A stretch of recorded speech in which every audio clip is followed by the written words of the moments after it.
वक्फ board सुधारणा विधेयकाच्या निमित्तानं पुन्हा एकदा महाविकास आघाडीचा मुस्लिम तुष्टीकरणाचा अजेंडा उघड झालाय।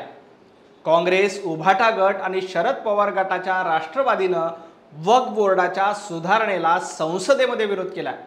केंद्र सरकारने आणलेल्या विधेयकाचा उद्देश गरीब मुस्लिमांना न्याय देणं आणि मुस्लिम महिलांना त्यांचा हक्क प्रदान करणं हा होता। रेल्वे मंत्रालय आणि संरक्षण मंत्रालयानंतर देशातील मालमत्तांच्या बाबत वक्फ बोर्डाचा तिसरा क्रमांक लागतो। आतापर्यंत या बोर्डाच्या नावानं अनेक जण गलेलठ्ठ झाल्याचा आरोप झाला। या घडीला देशात 30 वक्फ बोर्ड आहेत, त्यांच्याकडे तब्बल 8 लाख एकरहून अधिक मालमत्ता आहे। आता एवढ्या मोठ्या वक्फ बोर्डाच्या सुधारणा विधेयक आल्यानंतर खरं तर काँग्रेस, शरद पवार गट किंवा उद्धव ठाकरे यांनी त्याचं स्वागत करायला हवं होतं, परंतु या दुरुस्ती विधेयकानंतर वक्फ बोर्डाला मुस्लिम महिलांना आणि बिगर मुस्लिम महिलांचं प्रतिनिधित्व मिळणार असल्यामुळे काँग्रेस, उभाटा गट आणि शरद पवार गट नाराज झाले। काँग्रेसच्या पोटात दुखायला लागलं। नव्या सुधारणा झाल्यानंतर वक्फ बोर्डामध्ये 3 खासदार असणार आहेत, त्यातील किमान 2 लोकसभेतील खासदार असतील।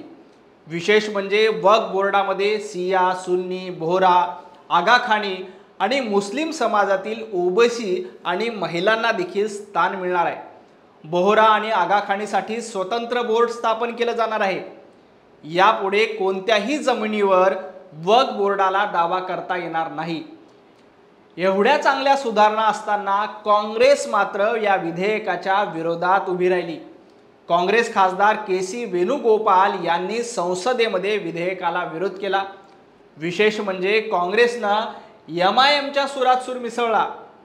तृणमूलचे खासदार कल्याण बॅनर्जी यांनी देखील विधेयकाला विरोध केला आणि हे विधेयक म्हणजे हिंदू राष्ट्र करण्याचा डाव असल्याचा आरोप केला। याहीपेक्षा धक्कादायक बाब म्हणजे हिंदू हृदयसम्राट बाळासाहेब ठाकरे यांचे सुपुत्र असलेल्या उद्धव ठाकरे यांच्या शरद पवार गटानं देखील विधेयकाला विरोध केलाय। काँग्रेसनं कायम मुस्लिमांचं लांगुल चालन केलंय। पंतप्रधान म्हणून मनमोहन सिंह असताना देशातील संपत्तीवर पहिला हक्क मुस्लिमांचा आहे असं वक्तव्य मनमोहन सिंह यांनी केलं होतं, पण आता त्यांच्याच मांडीला मांडी लावून बसलेले उद्धव ठाकरे देखील वक्फ बोर्डाच्या सुधारणांना विरोध करतायत। दुर्दैवानं मुठभर मतांसाठी काँग्रेस, उभाटा गट आणि शरद पवार गट करोडो भारतीयांच्या हिताला विरोध करतायत, पण मतांसाठी लाचारी करणाऱ्या महाविकास आघाडीच्या नेत्यांनी लक्षात ठेवावं, ही जनता येणाऱ्या काळात मतदानातून तुम्हाला धडा शिकवल्याशिवाय राहणार नाही। खूप खूप धन्यवाद।